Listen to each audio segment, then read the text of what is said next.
مشاهدينا الاعزاء، مساء الخير واهلا بحضراتكم مع هواء بانوراما الرياضه مساء اليوم. الموعد اليوم مع الاتحاد المصري للسباحه، لان هذا الاتحاد بيضم اكثر من رياضه مائيه: سباحه المسافات القصيره وسباحه المسافات الطويله او المياه المفتوحه، الباليه المائي او السباحه التوقيعيه بجانب الغطس. هنركز على سباحه المسافات القصيره لانه بالفعل مؤخرا وصلنا إلى إنجازات عالمية، وصلنا إلى ثالث عالم بالنسبة للسباحة على مستوى الجامعات. السباحة فريدة عثمان في سباق 100 متر فراشة، وأيضا السباح أحمد أكرم في سباق 1500 متر حرة أو كرول. كذلك أيضا بعد ساعات وخلال يوم الثلاثاء القادم القاهرة هتستضيف البطولة الأفريقية على حمام سباحة الكلية الحربية. هذه البطولة الأفريقية ال12 المؤهلة إلى بطولة العالم في شهر يوليو القادم. طبعا البطولة العالمية طبعا هتكون مؤهلة لبطولة العالم في مدينة بودابست بالمجر. بنأمل التوفيق لمنتخب مصر في البطولة الأفريقية خلال الفترة من يوم 28 مارس حتى 31 مارس، حول طبعا هذه الإنجازات العالمية والأفريقية. وإحنا بنأمل النجاح التنظيمي لمصر في استضافة وتنظيم البطولة الأفريقية للسباحة بالتعاون مع الاتحاد الأفريقي للسباحة. بنسعد باستضافة ضيوفنا اليوم داخل استوديو 7 على الهواء مباشرة. معانا الدكتور أيمن كامل الجندي، المدرب العام للمنتخب المصري للسباحة. أهلا بيك يا دكتور أيمن، سعداء بحضرتك. أهلا بيك. معانا أيضا الأستاذ الدكتور مصطفى محمد أحمد الجبالي، مدير أكاديمية السباحة بالاتحاد المصري للسباحة ورئيس قسم المناهج وطرق التدريس بكلية التربية الرياضية جامعة حلوان. أهلا بيك يا دكتور، وطبعا مبروك استضافة وتنظيم مصر للبطولة. اهلا بك يا دكتور، الله يبارك فيك. متشكرين اهلا جدا. بحضراتكم. دكتور ايمن، طبعا احنا هنبدا بهذا الانجاز العالمي لمصر. طبعا بيحدث لاول مره في تاريخ السباحه منذ عام 1910. فريده عثمان ثالث العالم في بطوله الجامعات NCAA او NCAA في بطوله الرابطة الوطنية لرياضة الجامعات في الولايات المتحدة الأمريكية. رقم جديد في سباق 100 متر فراشة نتحدث عنه. كذلك أحمد أكرم في سباق 1500 متر. المعروف أن فريدة عثمان رابع عالم على مستوى العمومي في الكبار، أحمد أكرم رابع عالم. حضرتك رؤية تحليلية لهذه الإنجازات العالمية التي تحدث لأول مرة. بسم الله الرحمن الرحيم. هو الإنجاز ده أول مرة يحصل في تاريخ السباحة من سنة 1910 لحد 2017. 100 متر فراشة هو في سبق بالياردة، بينزل السباح فيه في حمام 25 ياردة. الرقم اللي جابته فريدة يعتبر ثالث أسرع رقم في تاريخ السبق دون في الولايات المتحدة الأمريكية. نفس الإنجاز امبارح الحمد لله أحمد أكرم في 1650 ياردة برضو في حمام 25 ياردة حقق ثالث برقم 14:22. أعتقد احنا معانا على الشاشة فريدة عثمان، أعتقد في البطولة الأفريقية على الشاشة. طبعا سباحة دولية عالمية مشرفانا، يا رب دايما تشرفنا في المحافل الدولية والعالمية. فريدة الرقم اللي جابته دون لما بندخله على البرنامج بتاع الكونفرتر 50 ثانية وخمسة من 5% بيساوي 56 ثانية في حمام 50 متر لونج كورس. أعتقد حطمت رقمها القياسي بفارق 35 من الثانية. ما شاء الله، رقم يعتبر فذ جدا، ويعتبر من أسرع 3 أرقام في تاريخ السبق ده على مستوى الولايات المتحدة الأمريكية كلها. البطولة دي من أقوى البطولات اللي موجودة في الجامعات الأمريكية. بتبقى في بطولة في غرب أمريكا وفي جنوب أمريكا وفي شرق أمريكا وشمال أمريكا، والأقوى الأرقام اللي بتتأهل كلهم بيتجمعوا في البطولة NCAA. فعشان كده بتبقى بطولة قوية جدا جدا، ومش أي حد بيتأهل لها بسهولة. يعني الأبطال اللي بيلعبوا في NCAA بيبقوا أقوى على مستوى المناطق بتاعت الولايات المتحدة الأمريكية. بعد كده بينزلوا، وأحمد وفريدة كانوا أقوى نتائج اتعملت فعلا في تاريخ السباحه المصريه. ما شاء الله عليهم. وطبعا مازال امامهم الكثير يا دكتور مصطفى.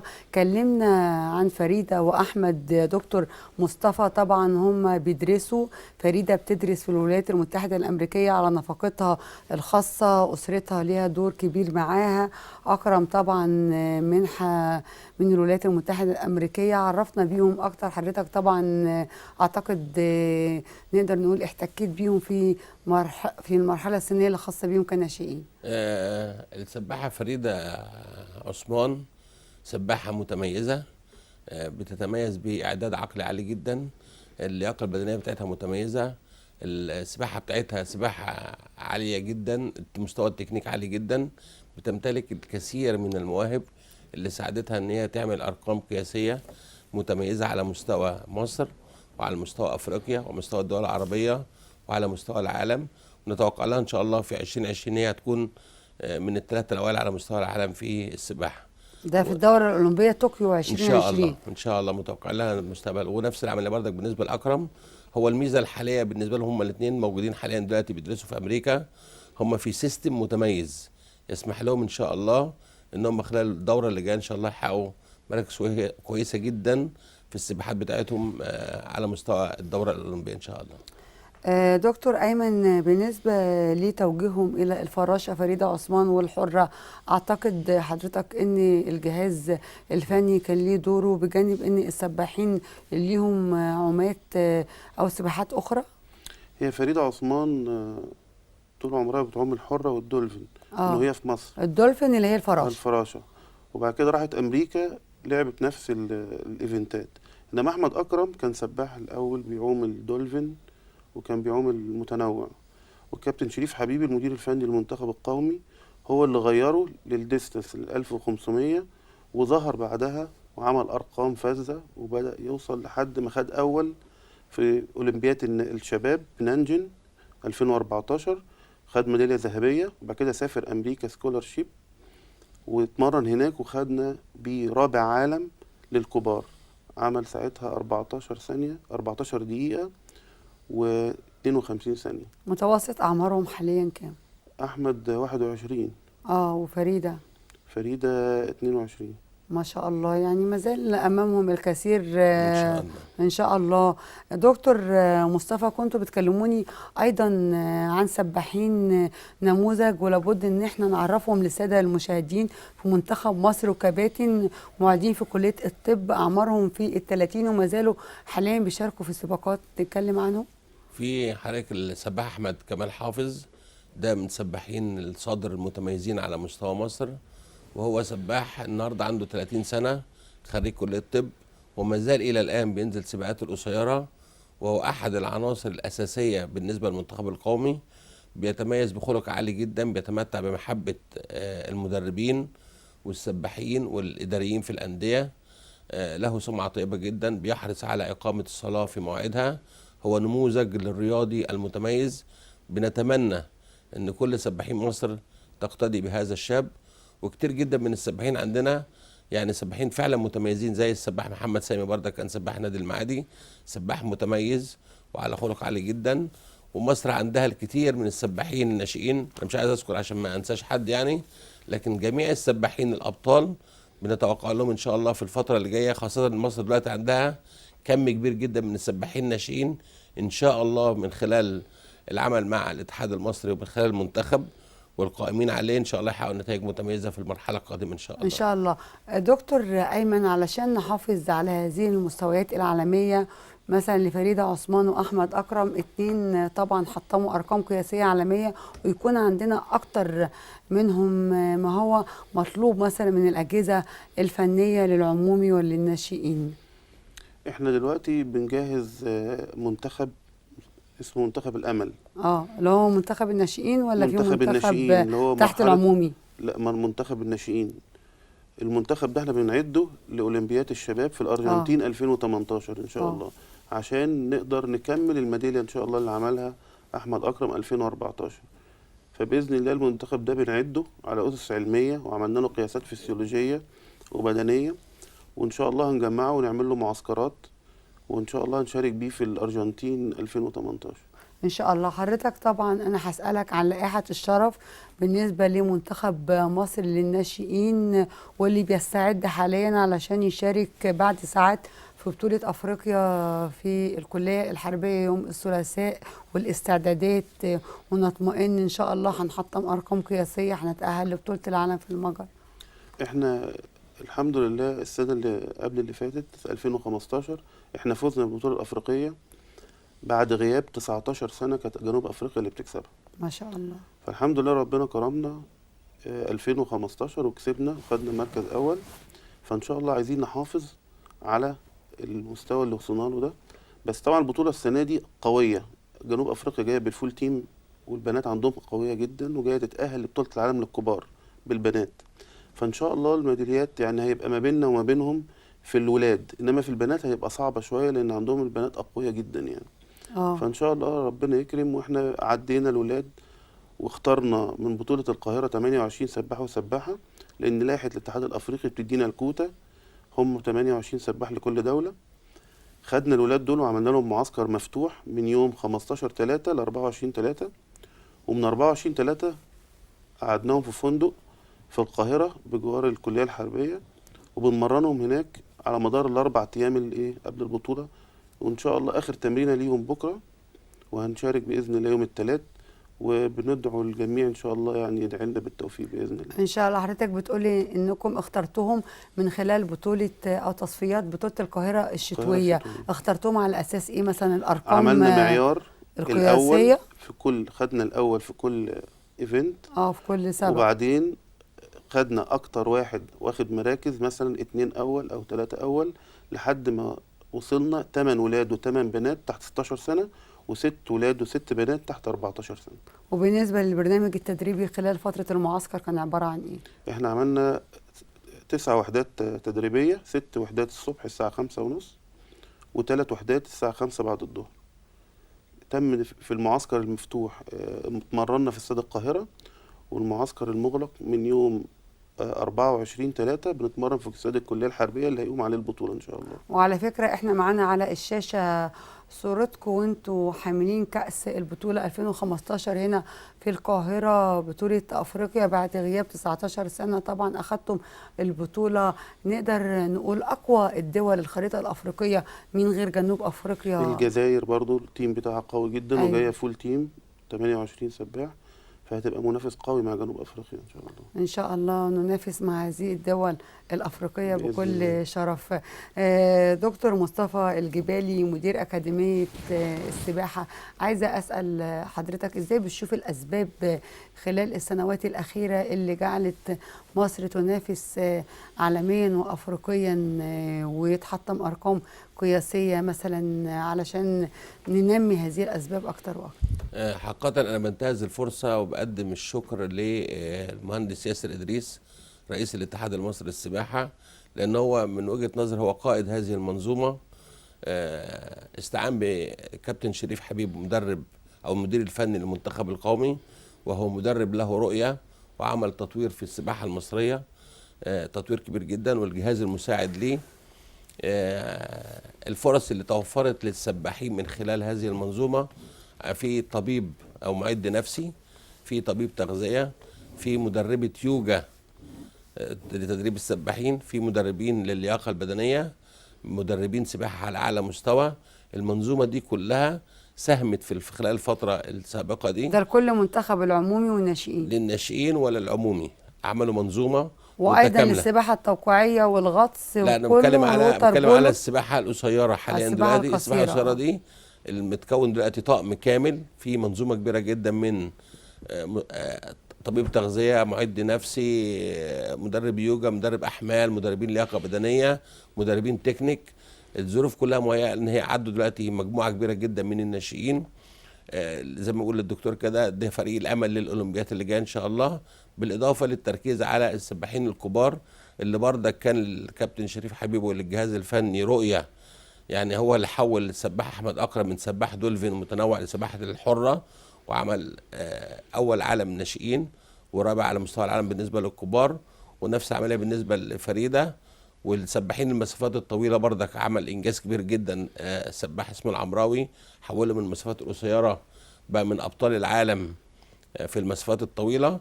فالمنظومه دي كلها هو عباره عن ترس متكامل بيقوده الاتحاد المصري بمدربينه واداريينه وموظفينه. فمتوقع ان شاء الله الفتره اللي جايه ان مصر تتريد العالم العربي والافريقي، وان شاء الله يبقى لينا بصمات على مستوى العالم وعلى مستوى الدورات الاولمبيه ان شاء الله. ان شاء الله. دكتور ايمن، لو رجعنا لورا شويه، ازاي مصر حصلت على فرصه تنظيم هذه البطوله الافريقيه بالتعاون مع الاتحاد الافريقي للسباحه بالتعاون مع مستر سام؟ وطبعا دي شهاده نعتز بها وثقه من الاتحاد الافريقي للسباحه.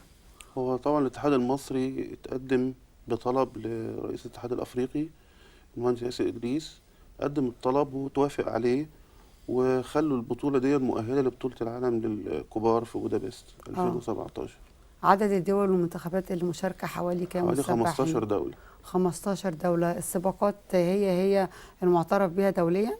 كل السباقات المعترف بها دوليا. 100 متر من اول ال50 لحد ال1500. والمتنوع وكله. المتنوع. عايزة أسأل حضرتك أيضا، نتكلم بالنسبة لكأس مصر أو البطولة المحلية السنة دي. نقدر نقول الاستعدادات ليها في شهر 4 القادم للناشئين. هل بالفعل حضرتك بتشوف مثلا ان البطولات المحليه بيكون اوجه الاستفاده فيها كبيره، ولا مثلا لو في بطولات مثلا دوليه زي بطوله جنيف الدوليه زي بطوله درمشتاد بيكون فيها استفاده اكتر؟ ده سؤال مشترك بين حضرتك وبين دكتور مصطفى. واعتقد ان دلوقتي مثلا في بعض اولياء الامور ممكن بيسافروا على نفقتهم، على اساس ان طبعا معظم ممارسي السباحه ممكن يسافروا على نفقتهم الخاصه، مثلا في انديه كبيره مثلا زي نادي الجزيره، هليوبلس، غيرهم من الانديه ممكن يحتكوا دوليا على نفقتهم، وبالتالي فرصه نناشدهم ان هم يسافروا، على اساس ان دلوقتي حضرتك عارف الى حد ما ان مثلا ما فيش بطولات عربيه، ما فيش احتكاك دولي غير رسمي، على اساس ان احنا طبعا بنحاول ان احنا نرشد النفقات في الرياضه. هو بصراحه يعني لازم اولياء الامور يساعدوا علشان ننهض بالرياضه. الاتحاد المصري للسباحه برئاسه المهندس ياسر ادريس كل اللي احنا بنطلبه بينفذه لنا. معسكرات، بطولات مؤهله لبطولات عالم، بطولات دوليه خارجيه، كل اللي يعني بنطلبه. بتروحوا بطوله جنيف الدوليه في يناير وبطوله المنتخب بيروح بطولات، رحنا لوكسمبورغ، دي بطولات انديه اعتقد. بطولات منتخبات ودوليه، بطولات بيشترك فيها منتخبات وانديه. كل البطولات اللي احنا طلبناها وكل المعسكرات اللي اتطلبت، يعني قبل طالعين معسكر في المجر، قبل كازان في روسيا طلعنا شهر، اتقدم لينا كل الدعم، وده سر نجاحنا ان الاتحاد ما بيبخلش علينا باي حاجه بنطلبها، سواء بس ده حضرتك عن طريق تنميه موارد ليس على نفقه وزاره الشباب والرياضه ولا الدوله. لا، ازاي؟ الوزاره بتدعم برضه. الوزاره بتدعم، لكن حضرتك الوزاره حاليا ما فيش معسكرات دوليه ولا في بطولات عربيه، ولكن هو بيحاول ينمي الموارد. ايوه تمام، بس قبل كده كانت الوزاره بتدعم وعامله دعم الاولمبياد ريو ولبطوله العالم في كازان. بطوله كاس مصر اللي جايه دي احنا بنعد الناشئين والعمومي عشان حاجتين. الناشئين هيشاركوا ان شاء الله في بطوله العالم في انديانا، بطوله العالم للناشئين في انديانا في امريكا. دي في شهر كام حضرتك؟ دي في شهر 7. والكبار العمومي هيشاركوا في بطوله العالم في بودابست في المجر. فالبطوله دي ان شاء الله تبقى مؤهله للاثنين، الناشئين يحاولوا يتاهلوا لانديانا في امريكا، والكبار يتحاولوا يتاهلوا لبطوله العالم للكبار في بودابست ان شاء الله. يعني البطوله الافريقيه ديت حضرتك ممكن يشارك كاس مصر. كاس مصر اللي هي 3/4 هتبدا 3/4. انا عايزه اسال دكتور مصطفى ايضا، بطوله كاس مصر اللي هتبدا الشهر القادم شهر 4، ولاول مره الاتحاد الدولي برئاسة الجزائري مصطفى العرفاوي، وعلاقتنا بيه جيدة جدا. السيد مصطفى العرفاوي الجزائري رئيس الاتحاد الدولي منذ عام 1988، علاقته بمصر كويسة جدا. لأول مرة تعتمد بطولة كأس مصر للعمومي إن هي تكون مؤهلة لبطولة العالم في بودابست بالمجر. يعني احكي لنا الموضوع ده، حاجة كويسة. حضرتك هو بتيجي لجنة من الاتحاد الدولي، الاتحاد الدولي بتشوف الحمام اللي هيقام عليه البطولة ومدى صلاحيته من حيث التجهيزات حمامات السباحه هتنظم فين حضرتك بطولة في سموحه ان شاء الله. في سموحة في اسكندرية؟ حمام طبعا هناك اولمبي، الشاشه الكهربائيه بتاعته شاشه متميزه. اماكن التدريب بالنسبه للسباحين هايله، المدرجات كويسه، المجمع كله على بعضه بالظبط زيه زي اي مجمع موجود في العالم كله. فجميع الاشتراطات الصحيه والتدريبيه والفنيه متوفره في المكان ده. كان سبب اعتماد ان البطوله تبقى بطوله تقام عليها بطوله مؤهله للمشاركات الخارجيه. ونقدر نقول طبعا تم اعتماد هذه البطولة، نقدر نقول هل بشكل دائم مثلا وسنوي، ولا مثلا فقط هذه لا، البطولة؟ مرحلية يعني. ولكن وارد ان شاء الله. اكيد طبعا ان شاء لان الله. كل مرة هتنزل لجنة تشوف مستوى الاداء بتاع الحمام، ممكن يكون السنة دي كويس السنة الجاية وحش، فهي لازم تبقى في استمرارية في الجودة بتاعة المنشأة من كافة العناصر. عايزة أسأل حضراتكم سؤال آخر، هل مثلا تم تعديل مواعيد بعض البطولات المحلية اللي خاصة بمراحل الناشئين، على أساس أن أولياء الأمور بيقولوا أن مواعيد بعض البطولات زي كأس مصر للعمومي، كأس مصر للناشئين، بيكون نفس مواعيد الامتحانات؟ إيه الحكاية؟ حضرتك بالنسبة للمواعيد ثابتة من أكتر من 30 سنة. احنا عندنا 4 بطولات بالذات أساسية. مدارس اللغات حضرتك. احنا حضرتك عندنا البطولات ثابتة على مدى 30 سنة، بطولتين في الصيف وبطولتين في الشتاء. بطولة الصيف بتبقى في شهر 7، بطولة القاهرة الصيفية، بطولة الجمهورية بتبقى في شهر 11، بطولات الشتاء بتبقى في شهر 2 أو شهر 3، وبطولة كأس مصر بتبقى في شهر 3 أو في شهر 4. فمواعيد البطولات ثابتة. مواعيد امتحانات أيضا.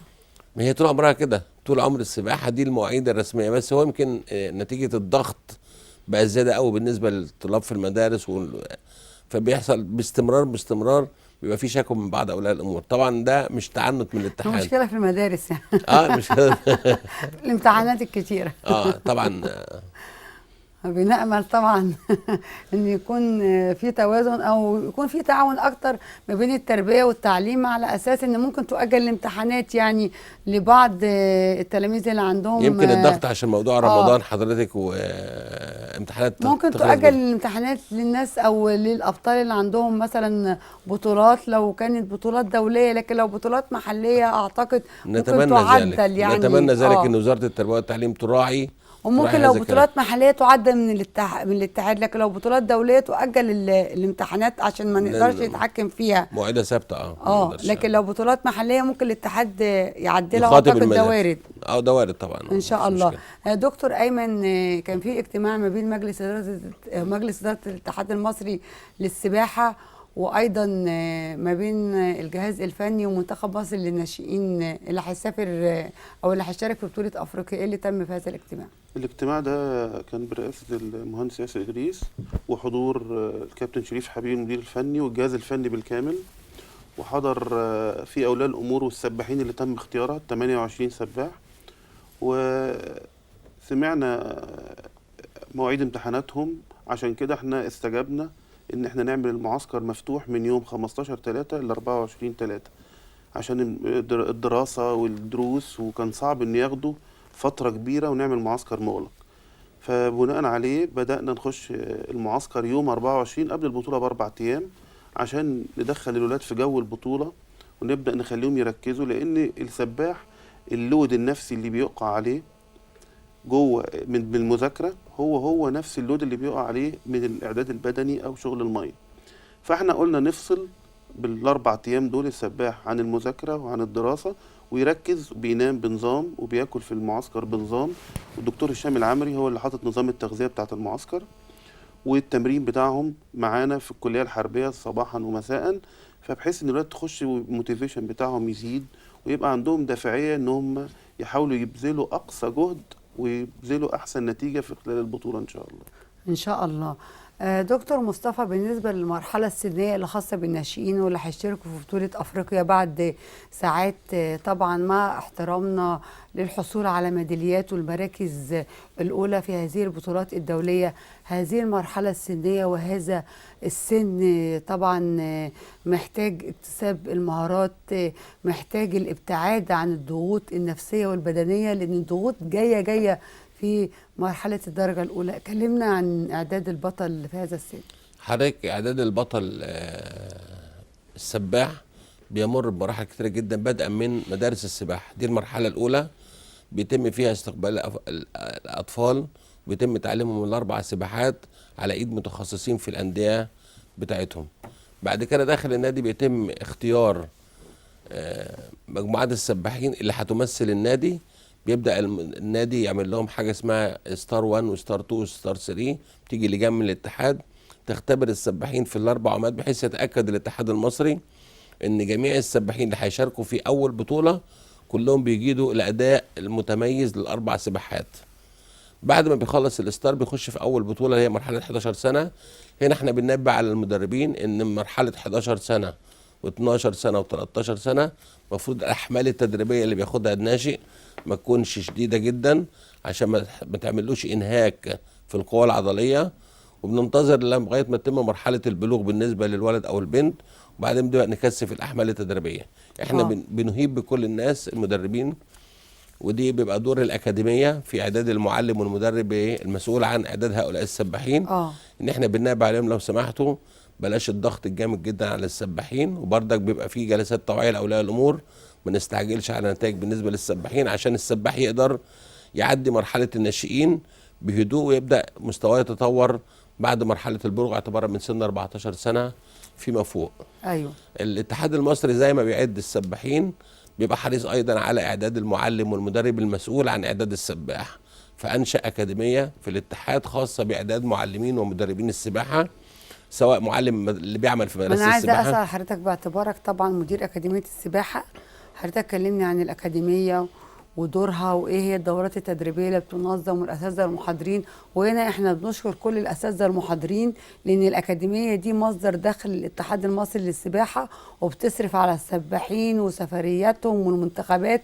لان الاساتذه المحاضرين مثلا لو المعلم او المدرب ياخد دوره تدريبيه بيدفع 600 جنيه او 900 جنيه او مبلغ اكتر، الاستاذ المحاضر بيجي متطوع بيشرح ببلاش او بحاضر ببلاش مجاني. حضرتك هو دور الاكاديميه تاهيل المعلم والمدرب. المعلم من شقين، شق المعلمين اللي بيعملوا في مدارس السباحه داخل الانديه بياخد دوره في الاتحاد عشان يتعلم خلالها او نديله خلالها كيف يعلم الناشئ بطريقه سليمه.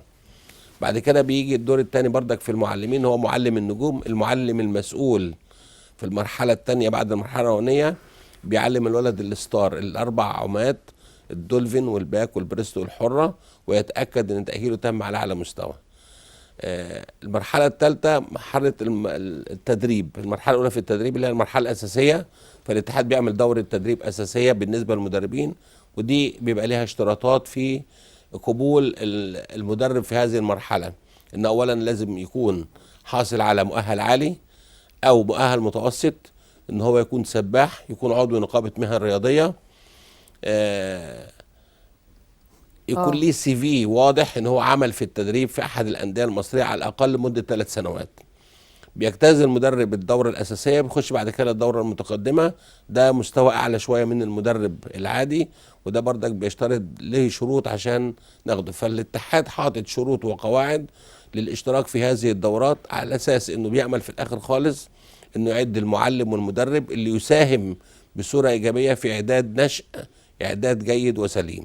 هل فقط للمصريين ولا هناك مثلا لغير المصريين الشعوب العربيه؟ لا، احنا برضك بالنسبه للمدربين العاملين في الدول العربيه كلها سواء مصريين او خليجيين بنفتح لهم فتره الصيف. يعني السنه اللي فاتت جالنا اكتر من 25 من قطر، 25 مدرب من قطر خدوا الدوره الاساسيه والدوره المتقدمه، والمجال مفتوح. احنا ما بنقصرش على المصريين بس، احنا بنرحب باي عربي يحب يدرس. يعني عندنا ناس من السودان جت درست معانا دورات، وعندنا ناس من قطر جت، وناس من سلطنة عمان جم، واحنا بنرحب بأي حد سواء من الداخل أو من الخارج.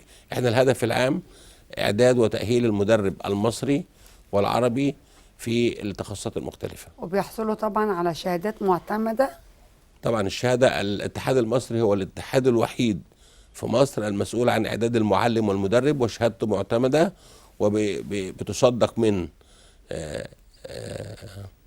اللجنة الأولمبية، وبتاخد ختم من وزارة الخارجية. اللجنة الأولمبية المصرية. أيوة. ومجالات العمل بهذه الشهادة فين؟ والله احنا يعني الحمد لله عندنا اقبال جامد جدا جدا. انا عندي حوالي دلوقتي 1500 مدرب سباحه مؤهل. اصبحت مهنه السباحه مهنه من المهن اللي الناس كتيره جدا بتسعى ان هي تشتغلها، لان هي بتدر ربح كويس جدا بالنسبه للمعلمين والمدربين. ودي نصيحه لكل الشباب الخريجين كليات التربيه الرياضيه والسباحين. هل بالضروره اللي ياخد دوره معلمين في مدارس السباحه او مدربين يكون خريج تربيه رياضيه، ولا ممكن خريج اي لا، كليه احنا تانية بنشترط يكون ممارس؟ احنا بنشترط بالسباحة. ان يكون سباح. بيجيب لنا شهاده من الاتحاد ان هو مش شرط شارك. يكون تربيه رياضيه. لا يكون سباح ويكون شارك على اساس حضرتك لازم يكون بيعرف يعوم، لان هو لو بعلم حد سباحه لا قدر الله يعرف ينزل ينقذه. وعشان كده من الشروط الاساسيه في الدوره دي ان بيتم عمل اختبار ليه قبل ما يلتحق بالدوره. يعني لازم نتاكد انه سباح. نمره 2 بنعمل احنا اختبار شخصي فني ال4 عمات بالنسبه لكل متقدم عشان يخش بدوره المعلم او معلم النجوم. طبعا معلم النجوم او المدرب الفرق بينهم ان المعلم بيشتغل في مدارس السباحه اللي بتكون في الانديه او مظبوط. مراكز الشباب. دكتور ايمن، عايزه اسال حضرتك ايه هي الارتباطات والبطولات الدوليه خلال عام 2017 بجانب بطوله افريقيا بعد ساعات مثلا؟ ايه هي باقي شهور العام؟ ان شاء الله احنا عندنا بطولة البحر الابيض المتوسط للناشئين دي في فرنسا. كام سنه؟ شهر كام؟ في شهر 6 شهر يونيو. ان شاء الله. وعندنا بطولة كام العالم. سنه حضرتك؟ مرحله كام سنه؟ دول 15 عام. 16 سنة. 15 و16 عام. دي بطولة البحر المتوسط. والبنات دول للولاد. دول 15 و16. البنات 13 و14. 13 و14. وفي بطولة العالم. طبعا دي حضرتك بطولة افريقيا هتكون اعداد ليها. وبطولة العالم للكبار في بودابست ان شاء الله. هم دول الثلاث ارتباطات اللي. طب حضرتك بالنسبة لاخر ارقام او انجازات لينا في بطولة البحر المتوسط الماضية؟ بطولة البحر الابيض المتوسط السنة اللي فاتت احنا كان عندنا رابع في ال50 حرة بزمن 24 ثانية للسباح زياد عبيد من نادي هليوبلس. ولاعب المنتخب المصري.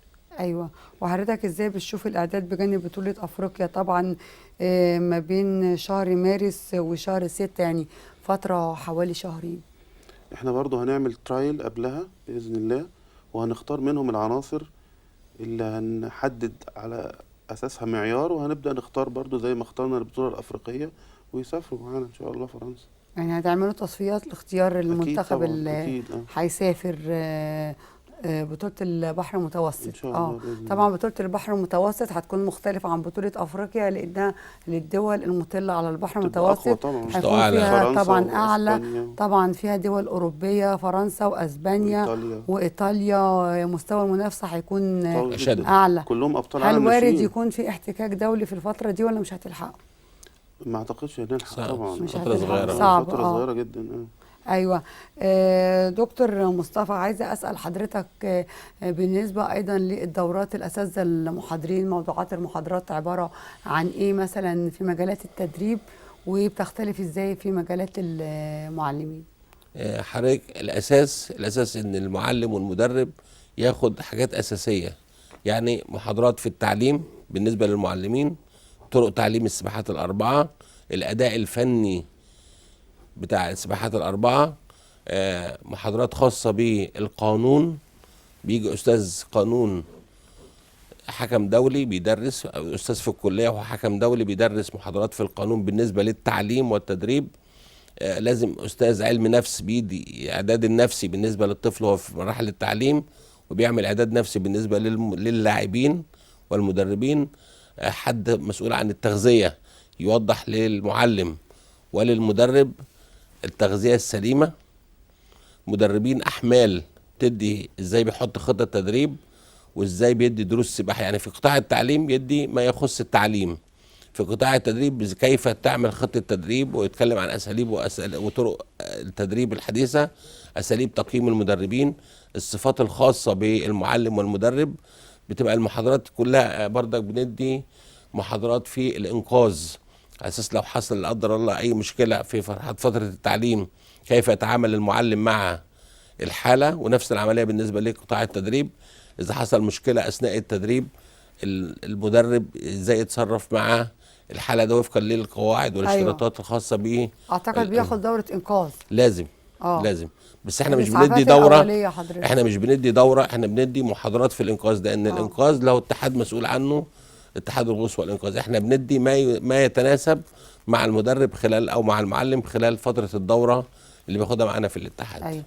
دكتور ايمن، احنا بنتكلم عن السباحه طبعا، ولازم لدينا سؤال في كل حلقاتنا على اساس ان احنا بنتابع كل الرياضات مع احترامنا لشعبيه وجماهيريه كره القدم. يعني مساحه حمام السباحه الدولي، عرض الحارات مثلا، تقول لنا ايه؟ منصه اللي هي بيقفزوا منها. هو طول الحمام الدولي يعني 50 متر وعرضه 25 متر. منصات البدء يعني مكون من 10 حارات. بتنزل السباقات في 8 حارات، بيبقى فيه الحاره اللي على اليمين والحاره اللي على الشمال فاضيين. عرض الحاره بيبقى 2 متر ونص. الحاره اليمين والحاره الشمال بتبقى فاضيه عشان مقاومه الموج، يبقى فيه تساوي، ما يبقاش فيه حيطه بترتطم فيها الموج ويرد تاني للسباح الا على الاطراف، عشان يبقى فيه عداله ما بين السباحين. بالنسبه للتحكيم دلوقتي، مع احترامنا للتحكيم اوتوماتيكي، لكن طبعا التحكيم البشري عنصر اساسي طبعا. طبعا بيتاخد الاول الالكتروني التاتش بورد، وبعدين الباك اب بيبقى اوتوماتيك بايد الحكم، والمانيوال بيبقوا 3. الاول حاجه بيرجعوا لها للرقم الالكتروني، وبعدين الباك اب، وبعدين المانيوال. ايوه بالترتيب. كنت عايز تضيف حاجه يا دكتور؟ اتفضل. لا، بس ارتفاع البلوك ستارت عن سطح الميه من 50 ل 75 سم. من 50 ل 75 سنتي. وطبعا حضرتك كله متصل اوتوماتيكي كله باللمس، حضرتك بالتاتش. تاتش كله، خلاص العالم كله شغال بايه؟ التاتش بورد دوت. ايوه. دكتور مصطفى، نتكلم حضرتك عن البطولات المحليه اللي بتنظم طوال العام بالنسبه لسباحه المسافات القصيره، وبتكونوا حريصين ان انتوا تنظموها على مستوى محافظات الجمهوريه، مثلا في الاسكندريه، في محافظات القناه، في القاهره، على اساس نشر اللعبه على مدار مجموعه من الايام. هو الصراحه الاتحاد المصري عامل استراتيجيه بالنسبه لتوزيع البطولات.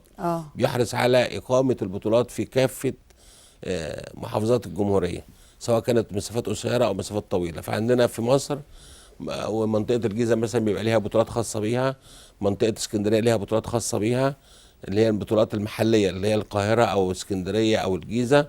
في كل بلد من البلاد دي بيتعمل فيها بطوله. اما بالنسبه لبطولات الجمهوريه، فالاتحاد بيحرص على ان معظم بطولات الجمهوريه بتقام في القاهره، بيدي فرصه لاسكندريه بيعمل فيها بطوله العمومي.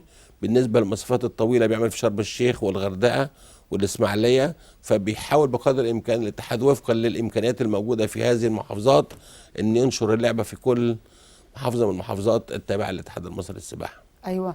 دكتور ايمن، بعد بطوله البحر المتوسط في فرنسا في شهر يونيو شهر 6، ماذا لدينا من بطولات اخرى؟ بطولة العالم في أمريكا في إنديانا. وبعدها بودابست إن شاء الله. بطولة العالم في أمريكا في شهر كام؟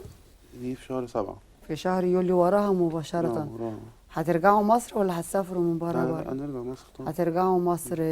بالنسبة لبطولة العالم في أمريكا، طبعا هترجعوا تعملوا تصفيات ولا نفس المنتخب هيسافر؟ دي حسب قرار اللجنة الفنية. في لجنة فنية في الاتحاد، وبتقعد مع الكابتن شريف حبيبي المدير الفني، وبيحددوا بالظبط المعيار اللي هيتاخد عليه السفرية. ايوه. واللجنه الفنيه اعتقد بتضم طبعا مجموعه من المتخصصين ومسبحين واعضاء مجلس الاداره. بتضم من يا دكتور مصطفى اللجنه الفنيه في الاتحاد المصري للسباحه على سبيل المثال يعني؟ الكابتن محمد حسن هارون اللي هو نائب رئيس الاتحاد طبعا، والكابتن ميشو والكابتن هارون التوني. بتبقى ممثله لكل الانديه. نقدر نقول ايضا الدول المصنفه عالميا دلوقتي واللي هتشارك طبعا في بطوله العالم في امريكا، الاوائل على العالم. امريكا طبعا، الولايات المتحده، فرنسا فيها سباحين اقوياء، تركيا بقى فيها سباحين كويسين وبالذات في المتنوع، ايطاليا، استراليا فيها سباحين ديستانس كويسين جدا جدا. دول اللي هم يعتبر الاوائل في بطولات العالم للناشئين. وبعد بطولة العالم في أمريكا في بطولة العالم في بودابست. كبار دي للعمومي بقى. هل مثلا عندنا حد ناشئين بيلعب في العمومي ولا صعب لسه شوية؟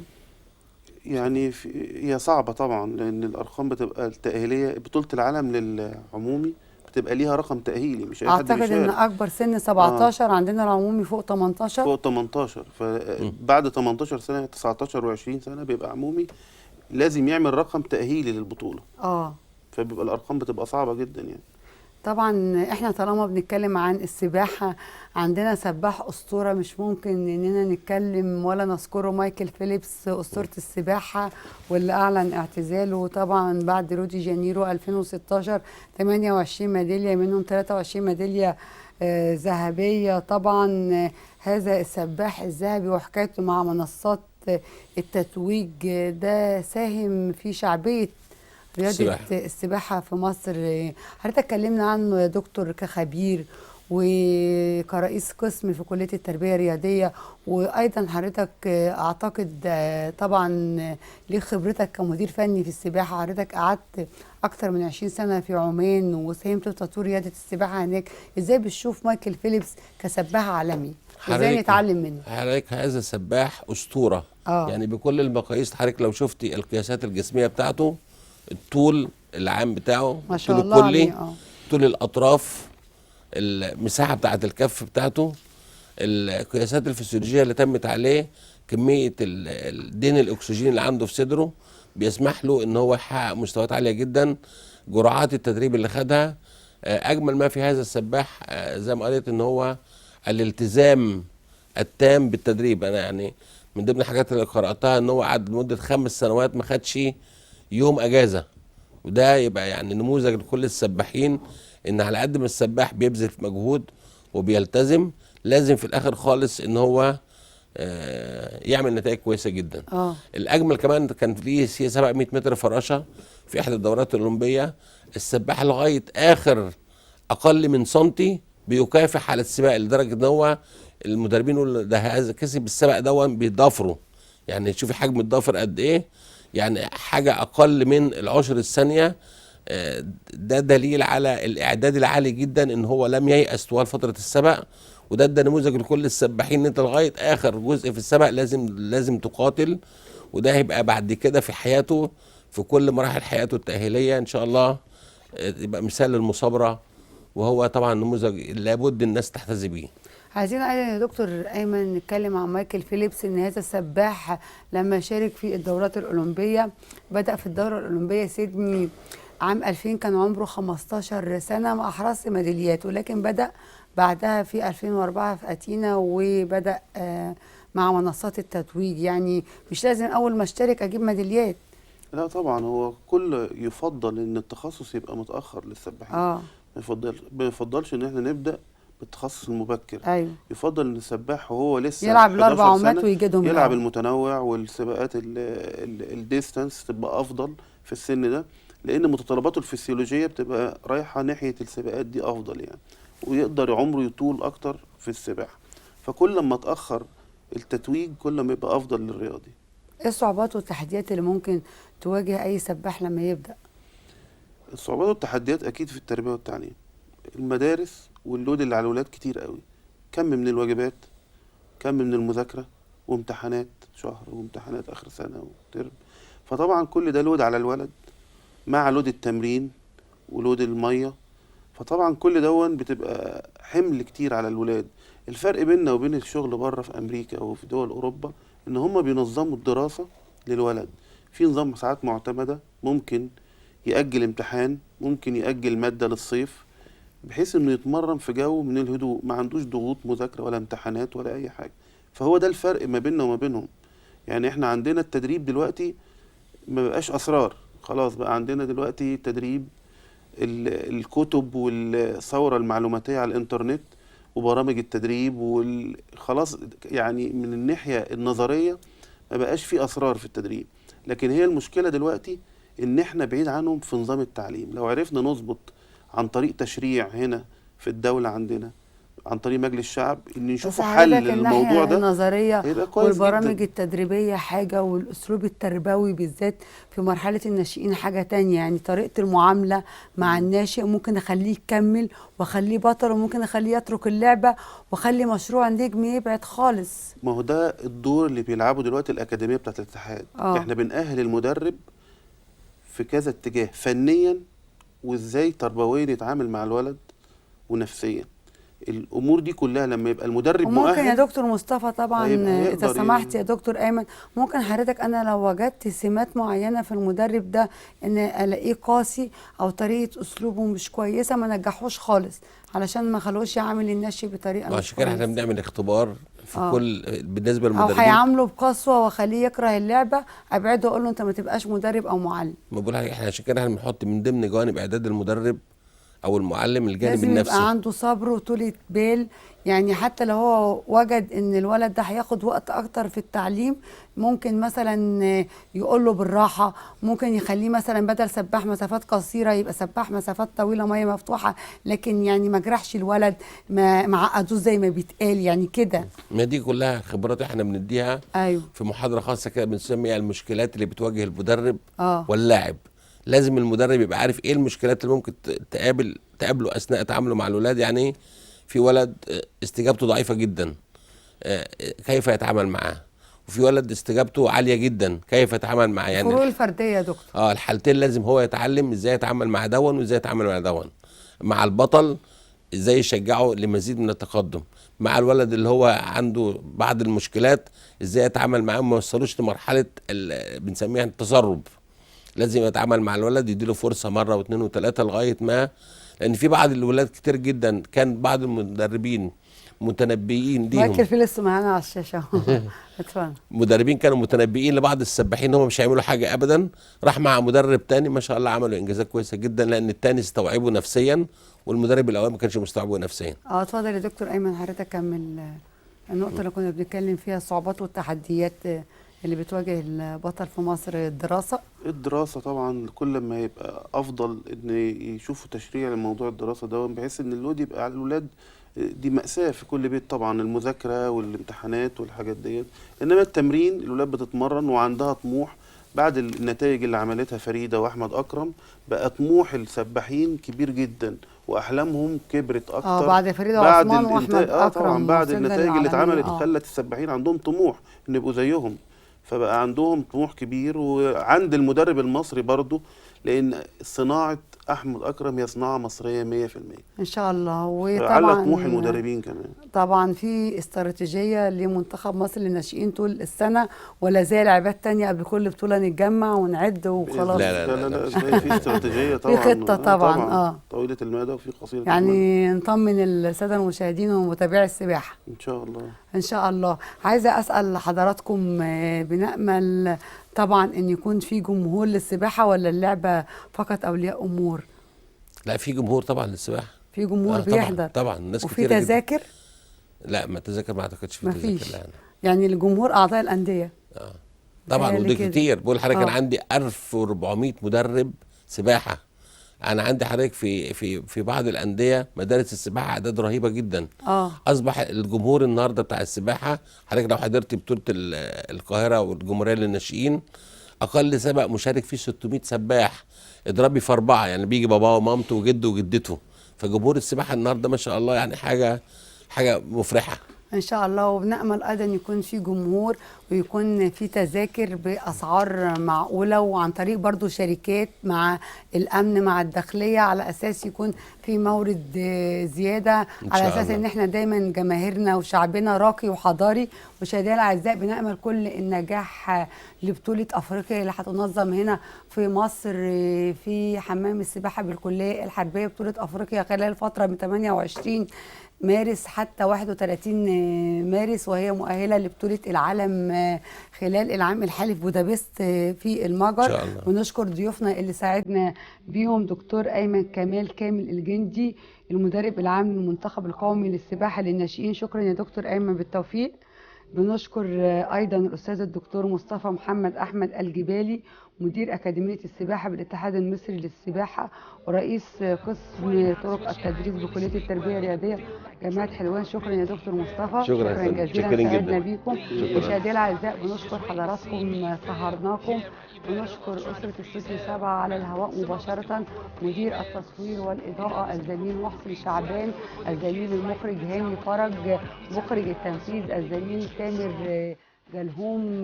بنشكر أيضا كل اللي تابعونا مرة تانية. تحياتي دكتورة أمل منير صبري. شكرا وإلى اللقاء، والسلام عليكم ورحمة الله وبركاته.